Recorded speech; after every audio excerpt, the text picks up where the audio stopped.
Hey guys, we just completed our Wednesday class and a few of the students stuck around after the end of class to ask a couple of questions.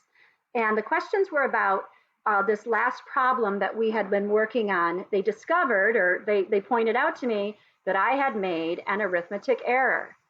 So this was the problem we were working on, and I'm so glad and so thankful that they noticed this. So I wanted to make a video to make sure everybody's got it.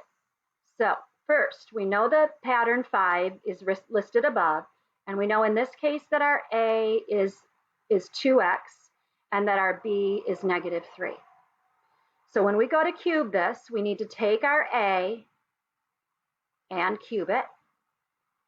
We need to take our 3, multiply it by our A, and multiply it by our B squared.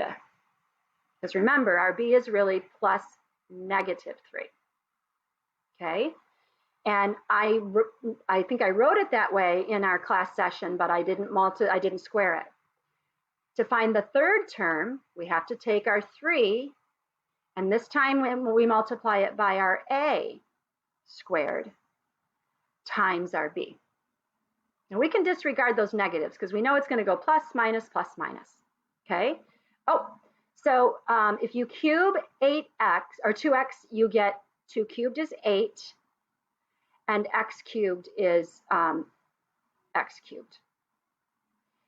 Here, you've got to do the squaring first, and that's what I neglected to do in class today. Then multiply it by the 3 and the 2x. So 3 times 2x is 6x, and 6x times 9 is equal to, that's not a minus 9, but 9 is equal to 54x. You know what, I've got these reversed. I've got my 2 middle terms reversed from the way they're written in the pattern, which is why it's going plus, plus, minus, minus. My apologies. Okay, now to move to the third term, we've got to square this 2x first, which will give us 4x squared. Multiply that by 3, which will give us 12x squared, but then I neglected to multiply it by the -3 in class. So that is -36x squared. And then our B cubed is just going to be our -3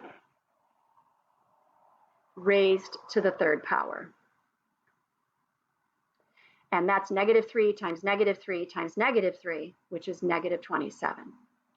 So again, when you cube these binomials, generally in the pattern that's written in my Google slide or in my PowerPoint, these are reversed. And when they are, it goes from plus to minus to plus to minus. Okay? And so again, don't forget, do the squaring of the term first in the second term before you do any of the multiplication. And same with the third term. Do the squaring of whichever term, A or B, first, and then do the multiplication. I'm going to make another video just to reinforce, so let me know if you've got any questions.